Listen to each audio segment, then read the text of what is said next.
This is World to Win, bringing you the latest news and analysis from a socialist perspective. Hi everyone, and welcome to episode 40 of World to Win. Don't forget to subscribe to our channel and also click the bell button to be notified when we go live or when we upload a new video. And also, I'm really excited to say that we now have a podcast. Well, if you watch it on YouTube, then it's going to be a bit repetitive, but we have everything that goes on the show on YouTube is now on a podcast as well. You can find it on any platform, from Spotify, iTunes, anywhere you want to see Google Podcasts. So if you are a bit like me and you don't want to watch a YouTube video for a whole hour, so a podcast can be the perfect solution for you. So you can find it right after we go live, and you can find a few of our previous episodes live as well. So that is really exciting. But also, today's episode, I'm personally looking forward to it so much because we have a very interesting subject. We're going to talk about the situation happening in the UK right now. You know, we often have UK-based guests on our show, but we rarely actually talk about the UK. And I think the situation right now is very, very interesting. We have so many crucial developments that are happening across the UK. But before we delve into it, I want to say hi to my co-host. How are you doing, Toya? I'm great, Yara. How's it going over there in London? It's good. We have had a lockdown open up for a couple of weeks now. So we're kind of in a limbo situation. How is it in Boston? Yeah, we're pretty much back to normal. Still the battle with schools. You know, I've been back to work for a while, so it doesn't feel too different for me, but the subways are filling up. So I think that's kind of the gauge for where we're at, kind of getting back to normal. You know what I mean? Yeah, and obviously there's a lot happening around the UK right now, but I think we can kind of talk about this a little bit more throughout this episode. So without further ado, we can start. So, you know, a few months ago, Britain was widely dubbed as Plague Island because of one of the most disastrous handlings of COVID-19 in the world. And economically had the worst recession in the OECD in 2020. And the worst was the worst crisis that was hit by British standards for over 300 years. So it was intense, to say the least. But of course, we also have Brexit, and have had it for a while. That we've discussed this on World to Win quite a bit, so you can go through our previous episodes. But it still continues to be the source of crisis and also instability in the UK and Europe generally. And then it's also going to it's very, very noticeable when we talk about coronavirus because of the vaccine and this kind of vaccine nationalism, again, something that we've talked about over and over on the show. But here, specifically in the UK, we're seeing the two sides kind of going at it after a historic Brexit deal that I'm sure we're going to talk more about. But this episode is going to focus on kind of like a theme that's been going on in the UK for the past couple of years or so, which kind of feeds into all of these different crises that are facing the British ruling class. So we're seeing something that can be described as kind of like the disintegration of the United Kingdom itself. And, you know, in a couple of weeks, we've seen Scotland. In a couple of weeks, we'll see Scotland voting in an important election that are being kind of framed as a referendum on moving towards independence, and it's consistent. There's a consistent majority now in favor of independence in the polls. So, you know, there was a referendum just a few years ago that was very, very close, but now there's a lot of talk about another referendum. And then at the same time, we've seen re-emergence of sectarian violence in Northern Ireland on a scale that hasn't been seen in years. And even Wales is becoming part of this kind of disintegration picture, with several opinion polls showing rising support for independence in the country. So is it game over for the UK? And do we think that Great Britain is going to become Little England? I think this is going to be a really kind of interesting show to kind of look at these themes and see where as socialists we think we're headed and what our positions on it are. So we have two really cool guests here tonight with us. So we've got Daniel from Belfast, who is a member of the Socialist Party, the ISA in Ireland. How are you doing? Hey, good to speak to you. So, Daniel, I know that there's a lot going on in Belfast right now. Can you tell me what have you been up to in the past week or so? Well, obviously our members have been out supporting bus workers who walked out and took strike action in response to some of the sectarian violence, but we'll talk about that in more detail later, maybe. But other than that, I've also been spending some of my time reading Troubled Times by Peter Haddon, which has just been republished by the Socialist Party, which is a Marxist analysis of the national question in Ireland, and I think really relates to some of the topics that we're going to be discussing today. Yeah, I'm really glad you're plugging this book because I think it's one of the most generally all of Peter Haddon's books are brilliant for any socialist, and I think they show this really nuanced and important approach that we have towards national question in Ireland specifically, but generally towards national questions. And I think anyone who's listening to this episode will benefit from reading it. So I'm sure we're going to put a link in the description to buy the new edition of the book. So thank you, Daniel. And also we also have Claire, who is from London, from Socialist Alternative, the ISA in England, Wales and Scotland. So how are you doing, Claire? Hi, I'm good, thank you. How are you? I'm great. So what have you been up to in the past week or so? Well, I've been really buzzing actually after on Friday we had a fantastic public meeting in England and Wales, which was kind of launching Socialist Feminist Alternative.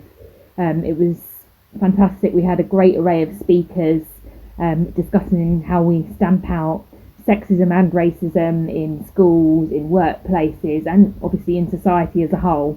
And I think that was a really powerful response to some quite tragic events which have taken place in the UK, like the murder of Sarah Everard and many other women who have been perhaps not as well covered in the media. So I think that was a great event, and I followed on from that by supporting activity, being out fighting for a decent pay rise for NHS workers who've seen us through this pandemic and who've been slapped in the face by the government with a 1% pay rise, in reality a cut.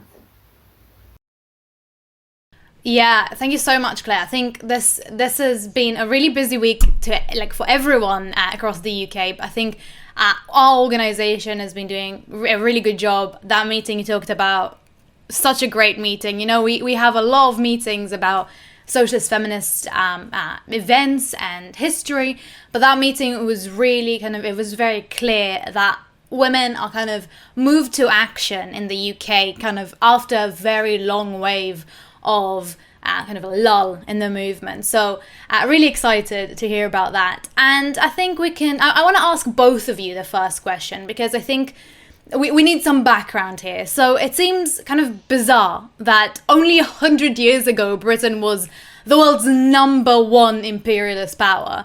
And there was a territorial empire that spanned half the world, and everyone knows about Britain as this imperialist power. But now we see the ruling class having to worry about keeping Scotland, one of the kind of basic places in the UK. And it's kind of like part of this continuation of seeing Britain kind of crumbling apart. So can you explain what's happening in the UK right now and how it's linked to the decline of Britain as a global power? Well, absolutely. I mean, what we've witnessed and what we are witnessing is part of the long, inglorious decline of British imperialism, as you say, from being the world's #1 power to being at best a second-rate imperialist power. And really it was that strength of British imperialism which was the glue which held together the nations that make up Great Britain, in inverted commas. And the fact that we've seen that decline is part of what has led to this sharpening set of contradictions which we now see. Those are both sharpening class contradictions, but also sharpening national contradictions within the UK and within those different nations which make it up. And I think particularly the legacy of years of deindustrialisation, of austerity and of hardship, which has been meted out to the working class across the island, but particularly felt in working class communities in Scotland, for example. That's a huge part of why now there is this sense of wanting to rebel against that oppression and that those kind of harsh measures which have being imposed on working class people. And one of the ways in which people are trying to do that is through expressing a desire to break away from the UK and to have national independence in the case of Scotland, and increasingly also in Wales as well. Thanks, Claire. I think these are really important points, and I want to know what Daniel thinks about it, because obviously the situation in Northern Ireland has been a lot of for the past 100 years there has been a lot of talk about whether Northern Ireland is part of the UK or not. So I want to know what you think this link is. Sure. I mean, I think it's unfortunately really easy to draw a connecting line between the events that we've seen on the streets of Belfast and other places in Northern Ireland over recent days, and events which took place 100 years ago, particularly the attempts by the British ruling class to secure their interests in what is their oldest colony. I mean, just a few days from now, we'll see the centenary of the partition of Ireland, which Irish socialist James Connolly correctly predicted would lead to what he called a carnival of reaction. Really, it was the culmination of the British ruling class's strategy of using sectarianism to divide and rule. Because in the wake of the Russian Revolution and after the First World War, they faced a movement here and a rising tide of class struggle, which was bringing together workers, North and South, Catholic and Protestant, in a movement that actually had revolutionary potential. And they feared that it could threaten their rule, not just in Ireland, but also that it could inspire similar movements across the empire and even threaten their rule at home as well. So they consciously set about introducing sectarian division and injecting that poison into the working class in Ireland. Unfortunately, they were partly able to get away with that because of mistakes made by the Labour leadership at the time, who basically bent the knee to the pro-capitalist and essentially Catholic nationalism of Sinn Féin, which had no appeal for Protestant workers in the north of the country. And so they were able to oversee the engineering of two backward and sectarian states on the island.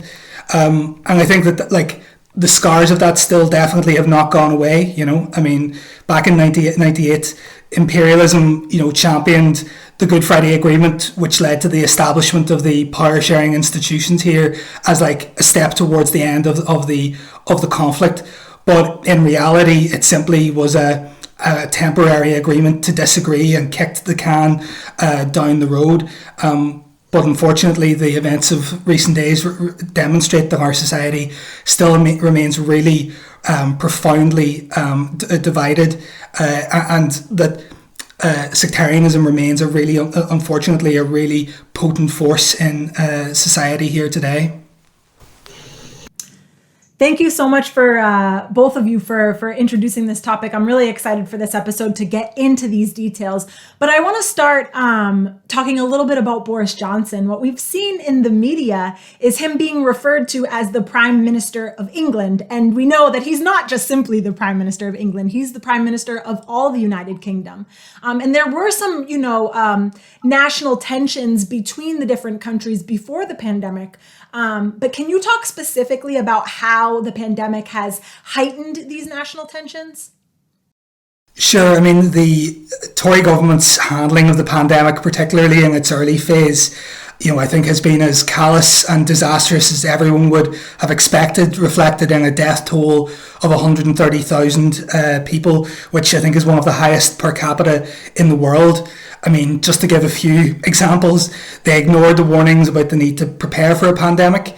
When COVID did emerge, it was reported that Boris Johnson's key advisor summed up the government's strategy as herd immunity, protect the economy, and if that means some pensioners die, then too bad. And just by herd immunity, what they meant was simply let the virus spread through the population and see what happens, Because of their desire to defend profit, they were extremely slow to introduce lockdown measures. They rushed to reopen society, which led to new waves of the virus and tens of thousands of unnecessary deaths. And, reflecting their allegiance to the free market and to the idea that the private sector does best, they handed contracts worth billions to private companies, particularly ones tied to the Tory party, for example, the sourcing of PPE and the creation of a track and trace system, both of which were absolutely disastrous. And there were even suggestions that the government in Westminster tried to intervene to get England prioritised over Scotland, Wales and Northern Ireland in terms of access to PPE. The Tories hypocritically joined in with ordinary people in clapping on doorsteps to acknowledge the role being played by health workers and other frontline workers in the context of the pandemic. But then they've decided to offer them only a 1% pay rise, in inverted commas, a pay cut in real terms, despite the role that they've played and despite the billions that have been hoarded by the pandemic profiteers. And they did all of this with the air of arrogance and self-entitlement, which only people who went to English private schools, I think, can effectively carry out. So in that context, I think it's been relatively easy for the devolved governments in Scotland, Wales and Northern Ireland to, by comparison, seem relatively competent and to be concerned about the health and well-being of ordinary people. Although I would say that I think the difference has more been more a question of degrees or of presentation than of a fundamental difference of approaching as capitalist governments. The devolved administrations have all operated on what's in the interests of big business as well. So I think that has fed into processes that were already underway, and particularly given the weakness of the Labour Party under Keir Starmer, which, number one, is lagging way behind in the polls and does not look like it's going to win an election anytime soon. And number two, doesn't seem like it really offers anything fundamentally different. It's absolutely understandable that would be reflected in a rise in support for independence in Scotland, where, as Claire said, it seems to be a definite majority view and highest amongst workers and young people, but also a rise in support for independence in Wales. I think the way that's been reflected in Northern Ireland has been a kind of increased sense of urgency amongst Catholics in the north, that there's a need to break away from Westminster in order to get away from everything the Tory rule represents. Although, again, we wouldn't say that the Southern government in Dublin represents any real alternative to that. This has all been really interesting. And I think to the situation in the US where we had Donald Trump, who was president during the pandemic, and then Biden got to come in as president to see us through the pandemic with the vaccine. But Boris Johnson in the UK, he's been prime minister throughout this whole time, yet he still is ranked pretty high in the polls. So Claire, can you talk about why that is? Is it because of the way the vaccine has been rolled out? Yeah, well, I think it seems paradoxical, really, that this absolutely disastrous handling that there's been of the COVID-19 pandemic under Johnson, under his leadership, has somehow still given way to a situation now where you can see a poll lead, a quite consistent poll lead for Johnson and the Tories. Does that represent a sense of real support for the government and the way that they've handled it? Absolutely not. I don't think that that's true at all. I think there's huge anger actually seething underneath the surface in British society, and we've seen small glimmers of that even during the lockdown. But I also think that the other side of it is that, unfortunately, even though the government has handled it horrifically, perhaps even more more incompetent, has been the opposition offered by Keir Starmer and the Labour Party. And under Keir Starmer, Labour really has been reclaimed as a vehicle to advance the interests of the capitalist class. And right now, in this extreme crisis which the capitalist system is facing, and in this pandemic, the interests of the capitalist class are best served by having an opposition which is almost entirely ineffectual and which primarily parrots the government's line, or at least criticises only in the most sort of finicky elements of detail, rather than in terms of the overall approach that the government has taken. And that has scandalously allowed Boris Johnson to kind of claim credit for the vaccine rollout, which has been somewhat more successful in the UK than in other parts of Europe, partly and in large part because of the role of the National Health Service and of its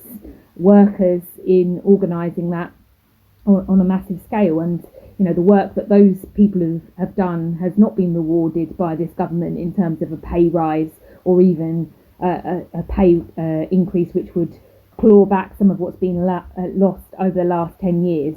In fact, those workers have been slapped in the face by Boris Johnson, and really it's a scandal that he's been allowed to get away with this in the way that he has. And I think that really there's going to be a reckoning for what has happened in this country in the next period, and it will be workers, particularly those who have suffered in the NHS and on the front lines of this crisis, which we will hopefully see as we begin to emerge from the lockdowns and so on. Yeah, I mean, why are you saying that the clapping wasn't enough to reward the NHS for the heroic handling of this pandemic when everything was against them, including the government that is now gaining that support? It's absolutely ridiculous. And I think this kind of leads me on to the next kind of point that we talked a little bit about before. But kind of the last election where Boris Johnson kind of won was a lot of people were saying they was kind of made on the question of Brexit. And I think that it's kind of contradictory, like you said, about the vaccine rollout and the handling of the pandemic, how at the same time Boris Johnson is doing a terrible job but is able to spin it as a great job.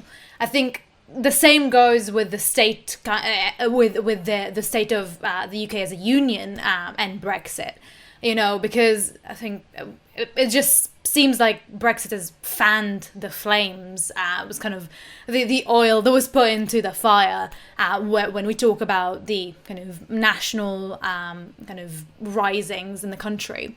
And I think, opposing Brexit is one of the biggest parts of the SNP's arguments for independence for Scotland, and also the part of the Brexit deal that are affecting Northern Ireland seem to be a big part of the anger there right now with all the riots that are going on. So what do you think the connection is between Brexit and also the increasing national divide? So I think the SNP have kind of cynically attempted to use the issue of Brexit to make the idea of a independent capitalist Scotland seem more credible. They're essentially saying that we can leave the UK and be embraced by the European Union, and that will give an economic foundation to an independent Scottish capitalist state. And they're obviously playing on that with working class voters in Scotland, many of whom are concerned at what they see as increasing nationalism and racism, perhaps south of the border, and epitomised by Boris Johnson, a Bullingdon boy, a representative of the super rich. And their opposition to all of those kinds of things has perhaps been tied together with opposition to the EU, although support for the EU, although that is a very different kind of feeling to the one which is there for the capitalist representatives of the ruling class, such as Nicola Sturgeon and the SNP's leadership. So I think that there is, quite a lot of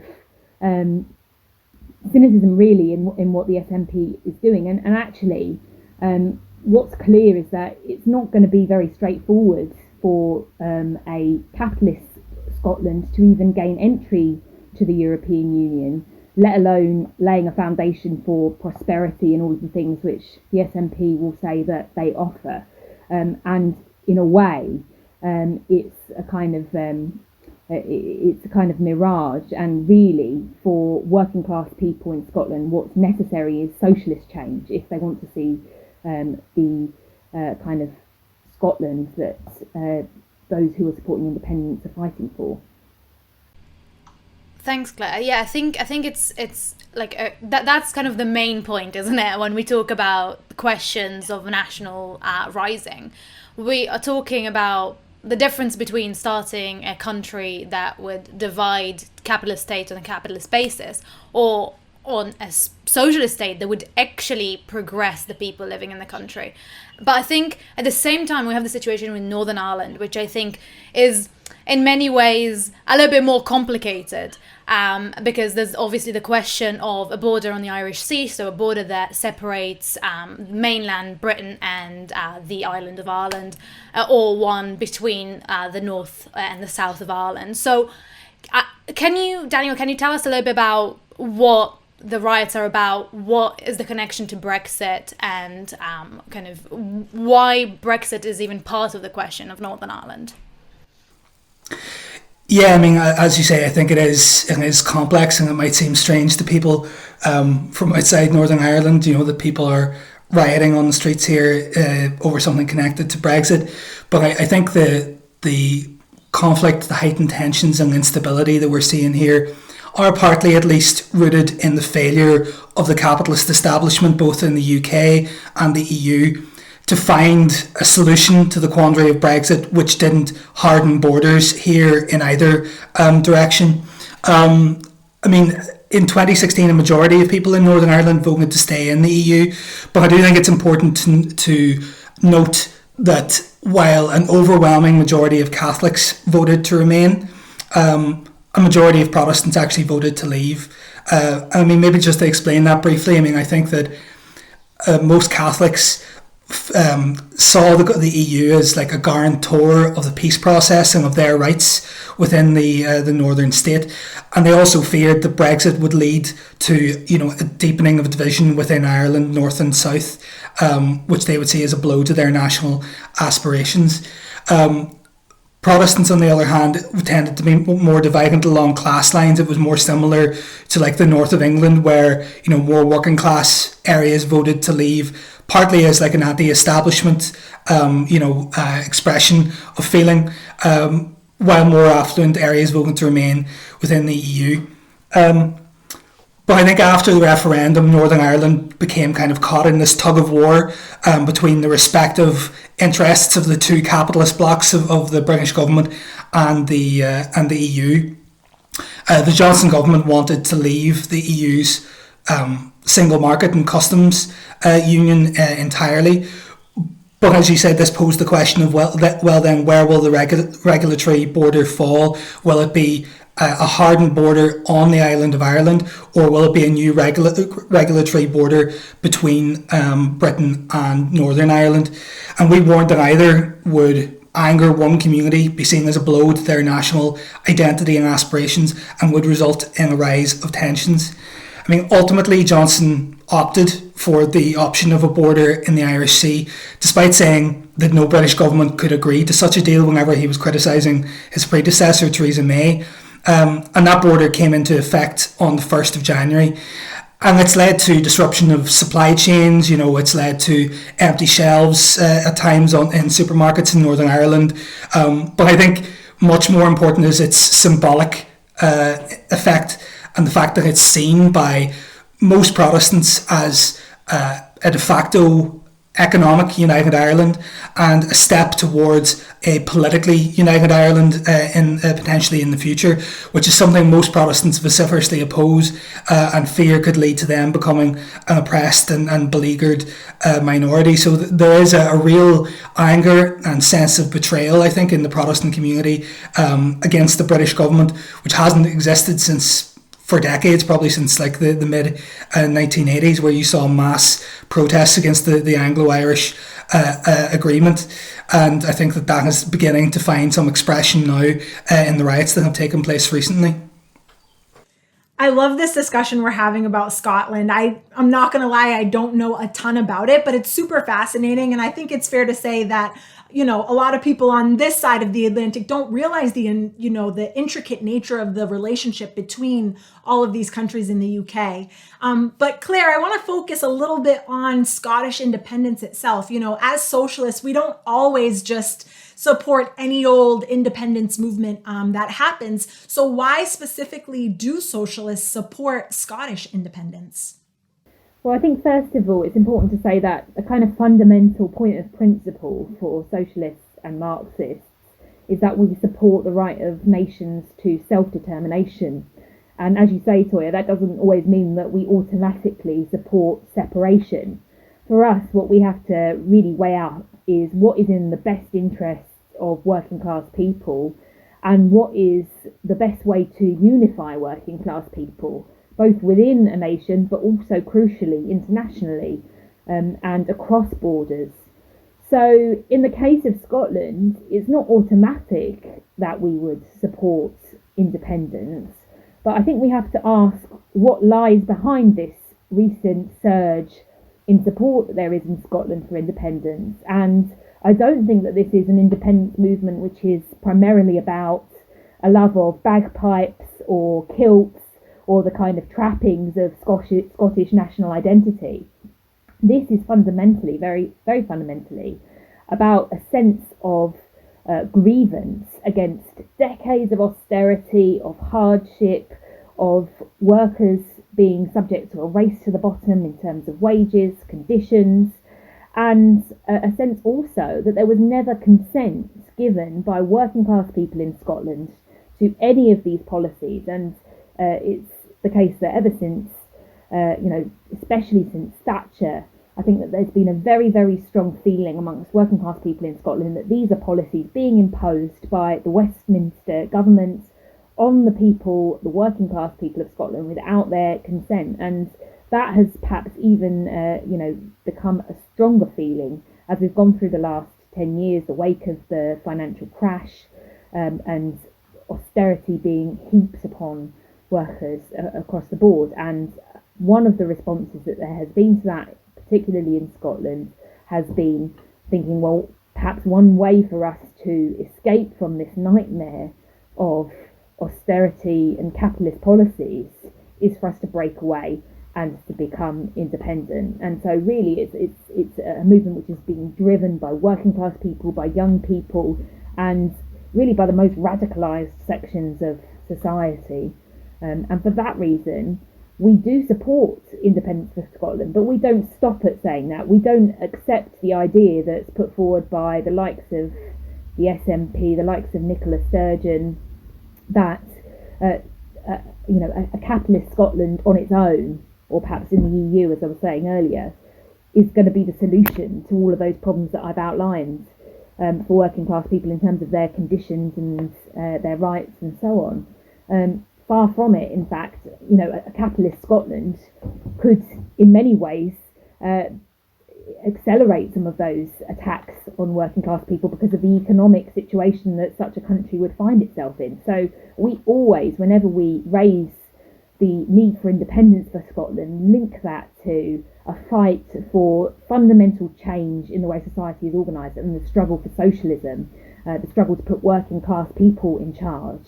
And naturally, that means we have to also point to the need to link up with and to build solidarity between workers north of the border in Scotland and workers across England and Wales to struggle for a socialist Scotland, but linked to a socialist federation of Scotland England, Wales, and of course Ireland as well.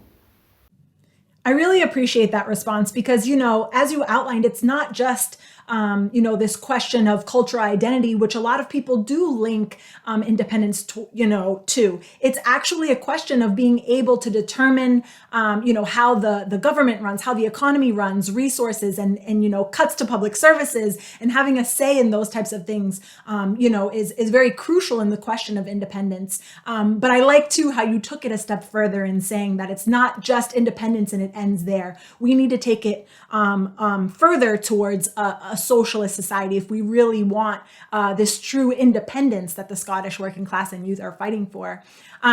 So before we go to the next question, Claire, what's your perspective on what's going to happen after the elections? Well, it seems most likely that despite the crisis that Nicola Sturgeon is currently facing and the SNP are currently facing, which was around the figure of Alex Salmond, the former leader of the SNP, who was embroiled in a kind of series of allegations of sexual assault.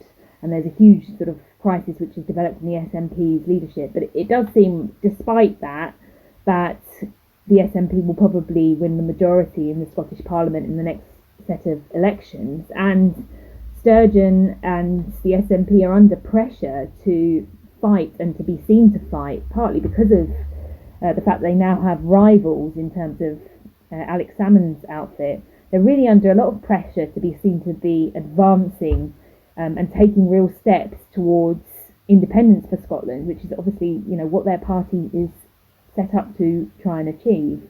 And they're in a real difficult situation because they have kind of committed to an approach to fighting for independence which is entirely constrained by the legal framework set up by the capitalist UK.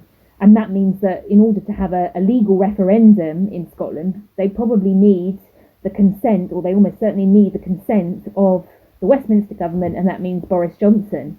And meanwhile, Boris Johnson is actually going in the opposite direction, is seeking to, in an even more crude way than perhaps before, double down on the idea of the union.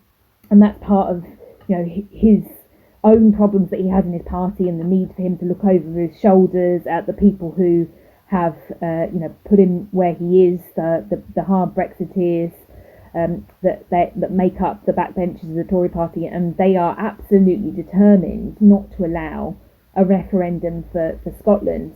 So I think what that means, that kind of cocktail of both a Westminster government blocking the moves towards a referendum on independence and a feeling in Scotland that there is a mandate for a new referendum. Well, what does that point towards? I think what that points towards is increasing movements of working class and young people potentially on the streets, seeing as they feel that this is being blocked and isn't going to happen through the sort of legal routes which the SNP has put forward. I think what that points towards is potentially mass struggle, which will take on this issue of a fight to have a referendum and to leave the UK.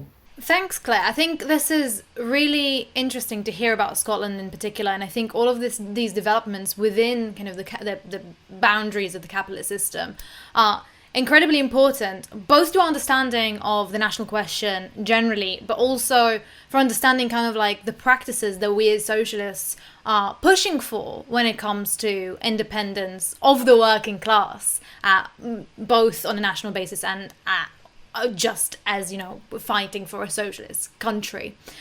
So I wanted to kind of move a little bit to Northern Ireland, because I think that everyone wants to know what's happening with the riots right now and why, because I think we touched on it a little bit before, but I think for outsiders outside of countries like Northern Ireland, with maybe kind of violent national questions and conflict, it seems quite bizarre that there's so much violence on the streets, especially now that we've had this kind of, for 20 years, we've had this idea of peace in Northern Ireland. Everything is, is okay now. There's no national conflict anymore. Everyone's living happily ever after, singing Kumbaya. So can you explain to us, Daniel, why this is happening on the streets of Northern Ireland right now? Sure, if only it was that simple. I mean, we touched on the issue of Brexit earlier, and I think that is key to understanding what's happening at the moment.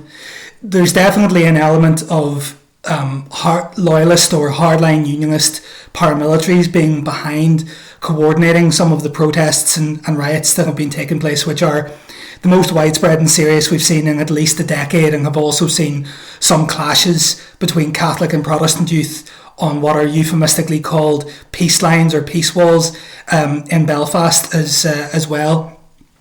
But I don't think that this can simply be reduced to the actions of, relatively small, sectarian groups. I think it does reflect a real sense of anger within the Protestant working class community at the moment.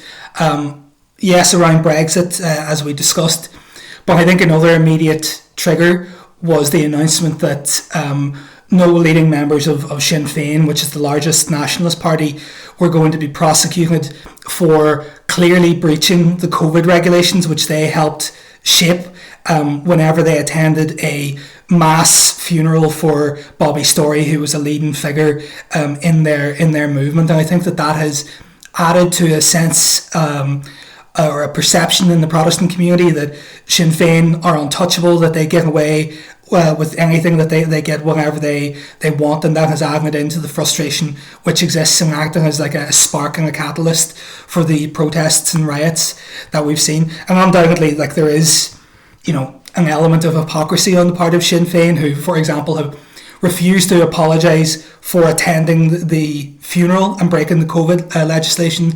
But their leader, Michelle O'Neill in the North, has stood over the COVID regulations being used to issue fines and threaten prosecution against people who've attended socially distanced protests against racism in support of BLM, and also against gender violence recently in the wake of the killing of Sarah Everard. More generally, though, I think that the riots are a reflection of the fact that the so-called peace process, which has existed for the last quarter of a century, has failed to overcome the divisions between working class communities here, and instead has tended to institutionalize that division. I think one of the most poignant photographs from the recent events has been a young person throwing a petrol bomb at a, again, euphemistically named Peacegate between Catholic and Protestant communities in Belfast. And the gate has a Benjamin Franklin quote on it, which says, "There was never a good war or a bad peace." But a bad peace is precisely what we've had in Northern Ireland, for the past 25 years. And nothing sums that up more than the fact that the number of peace walls between Catholic and Protestant working class communities has actually increased since the Good Friday Agreement was signed, rather than decreasing. Like the Good Friday Agreement brought together nationalist and unionist politicians at the top in an uneasy agreement to disagree. In reality, one of the few things that there was genuine consensus on was the implementation of austerity and of privatisation of neoliberal policies. But those same politicians have a vested interest in maintaining sectarian division, because that's where their power comes from, and they whip up tensions and division whenever it suits them. And the peace process has not delivered, real material gains for working class communities. The young people from, both Catholic and Protestant communities who were involved in the riots recently, some as young as 13, are from communities which are still, deeply scarred by the past, with communities that have huge levels of poverty, of deprivation, of mental health crises, and so on, and young people who feel that they have little hope of a decent future. And that creates the alienation and the anger which can fan the flames of sectarianism and can see a new generation, unfortunately, potentially becoming, the foot soldiers of sectarian forces.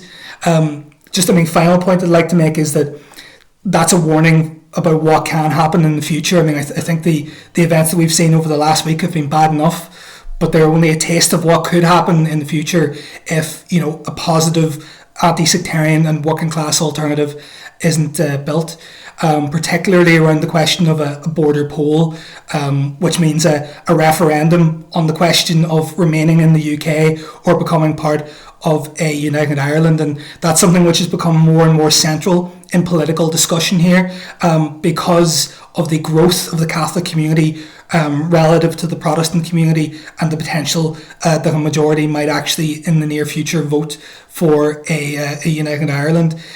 I mean, I think in the context of the profound divisions which exist in our society, unlike in Scotland, where an independence referendum would see, where the main division would be along class lines as to whether or not you supported independence, in a border poll in Northern Ireland, people would overwhelmingly line up into their two community camps. It would, in reality, be nothing more than a sectarian head count with a winner and a loser, and it wouldn't point towards a peaceful and democratic resolution of the national question here.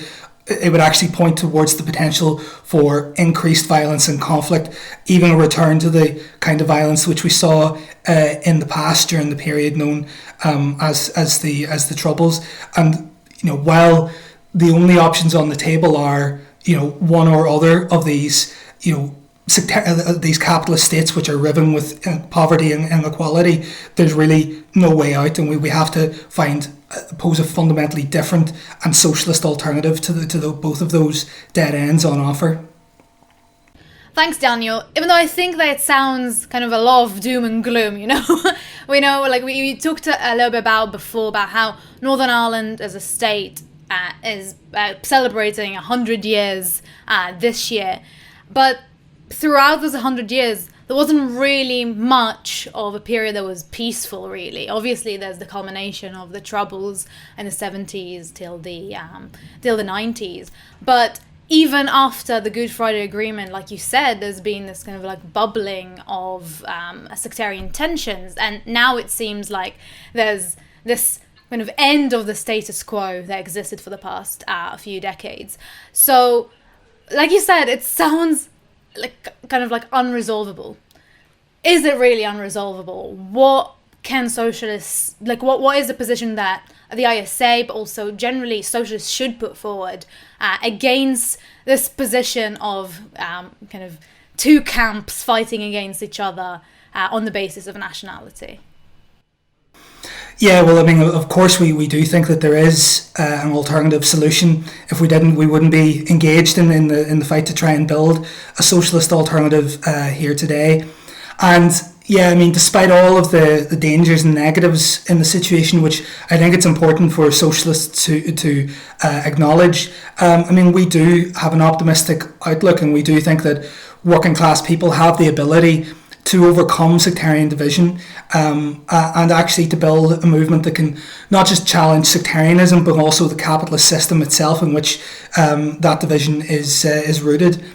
And I mean, I think that a small but really important example of the power of the working class to change society here was seen during the recent riots, when bus workers in Belfast walked out in protest against an attack on one of their colleagues during the riots, and they said that they wouldn't, regretfully, they wouldn't go into those areas again at night until their safety could be guaranteed. And of course, they made the point that many of them come from these communities which were affected by the rioting, and I think that initiative on their part, and like the rally that they held, really kind of encompassed the mood and the sentiment of the majority of working class people here, who do not want a return to the sectarian violence of the past.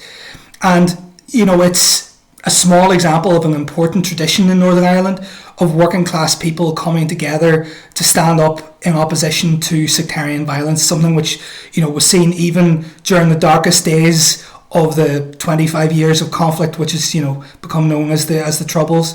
But I mean, I think it's also important to point to the fact that in the early 1990s, it was actually protests, strikes, and demonstrations organised workers by trade unionists, which played a crucial role in actually pushing the sectarian forces, the paramilitaries, to end their military campaigns, to call ceasefires, and push the unionist and nationalist politicians in the direction of a political agreement, as flawed as it was. And it definitely remains the case here that most working class people remain vociferously opposed to any prospect of going back to the violence of the past. And there's also an innate potential for class unity, for people to come together across the sectarian divide around their common interests. That was reflected in the strikes of health workers that we saw just before COVID. It's reflected in important struggles we've seen of young workers in sectors like hospitality fighting against precarious conditions. But it's also importantly reflected in movements of young people against sexism, racism, the threat of environmental destruction. And I think that any attempt or any threat of a return to the violence of the past will also see people come onto the streets and protest and try to oppose it. And whenever working class people and young people come together and struggle, that poses the potential to build a socialist challenge to both the sectarian and ultimately pro-capitalist camps of unionism and nationalism. But those opportunities have to be seized. And in the 1960s in Northern Ireland, there were huge opportunities posed. Growth in working class unity and support for socialism, profound radicalisation taking place in society. But because that opportunity wasn't seized by the Labour leadership, unfortunately the decade ended instead of with socialist change. It ended in the beginning of the Troubles and a conflict which would see 3,500 people lose their lives. So I think that socialists have to be extremely sensitive to the genuinely held fears and aspirations of working class people from both communities, and approach every question in a way which is about emphasising class unity and trying to cut across the potential for sectarian division, which is something I think the Socialist Party and ISA can say that that's something that we proudly try to do every day, but unfortunately some other forces on the left often tend to fall into one sectarian camp or the other, and that limits their ability to play a role in challenging sectarian division. Ultimately we think that within the framework of capitalism there is no solution to this to the national question in Ireland, while ever it's about a society with division and inequality built into it.